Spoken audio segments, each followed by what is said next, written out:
Le grand direct de l'actu, Jean-Marc Morandini. Et comme tous les vendredis, Maître Roland Pérez nous a rejoint. Bonjour. Bonjour à tous les deux. On va parler du dépôt de plainte en ligne. Comment ça marche ? Vous êtes de plus en plus nombreux à l'utiliser, mais peut-être ne savez-vous pas précisément dans quel cadre et quand il faut l'utiliser. Tout d'abord, on va partir du début, Maître Roland Pérez. Pourquoi ce dispositif ? Alors en fait, on veut rapidement permettre à des personnes qui sont victimes d'une infraction, alors ça va être une infraction, je le dis tout de suite, contre les biens, pas contre les personnes. C'est-à-dire contre les biens, ça peut être un vol dans votre résidence principale ou secondaire, des papiers, des objets divers, ça peut être un vol dans un véhicule automobile, bon il n'y a plus d'autoradio mais ça peut être un sac à main, vous avez des vols de deux roues, des scooters, vous avez des vols de téléphone portable, vous avez une dégradation ou destruction de biens privés, encore une fois votre véhicule. Là, cela vous permet de pouvoir immédiatement signaler ces faits et commencer à déposer plainte. Alors j'ai apporté d'ailleurs un formulaire à Julie qu'elle va pouvoir regarder si elle veut porter plainte en ligne contre vous, Jean-Marc. Je m'y mets tout de suite alors. Mais voilà, donc on veut rapidement permettre à ces personnes de pouvoir déclarer les faits dont ils ont été victimes. Cette pré-plainte en ligne permet de renseigner alors votre identité, vous permet également d'indiquer les faits, d'indiquer le lieu des faits. C'est assez simple. Ça se fait en ligne. Mais attention, ce n'est pas une plainte, c'est une pré-plainte. C'est-à-dire que si vous ne venez pas dans les 30 jours au commissariat ou à la gendarmerie confirmer cette plainte que vous avez faite, ça c'est un. Mais ce qui est bien, c'est que vous allez prendre rendez-vous en ligne. C'est-à-dire que automatiquement et immédiatement après avoir déposé plainte, on va vous téléphoner sous 24 heures. Vous allez choisir le lieu où vous allez déposer plainte. Imaginez que vous êtes sur votre lieu de vacances. Ouais.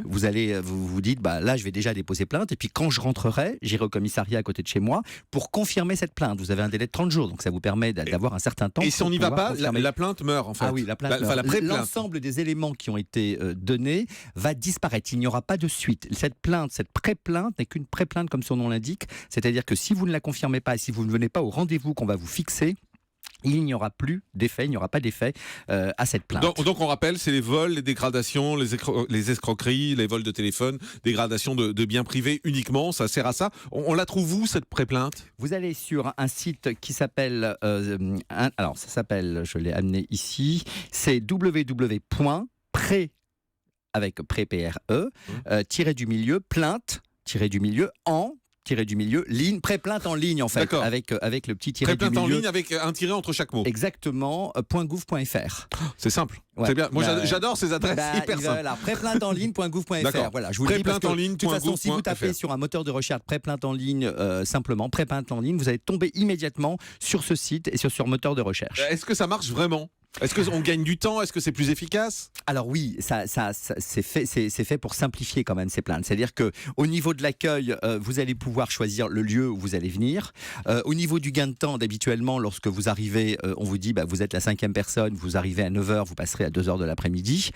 Donc là, si vous avez un rendez-vous, vous allez pouvoir venir exactement à l'heure du rendez-vous. Je ne vous dis pas que vous allez passer vraiment à l'heure du rendez-vous, mais à quelques minutes près, vous allez pouvoir passer sur le lieu de votre rendez-vous. Vous n'allez donc plus attendre au commissariat ou dans la brigade de gendarmerie. Vous allez venir avec tous les justificatifs. Ils auront déjà tous les éléments. Donc ça va être très simple. Ils vont vous dire donnez-moi votre certificat d'assurance, donnez-moi les photos que vous avez pu prendre, donnez-moi un certain nombre d'éléments qui vont pouvoir simplement corroborer cette plainte. Voilà. Et puis je voulais juste dire un mot quand même, c'est qu'on parle très souvent des mains courantes et on se demande la différence justement entre les plaintes et les mains courantes.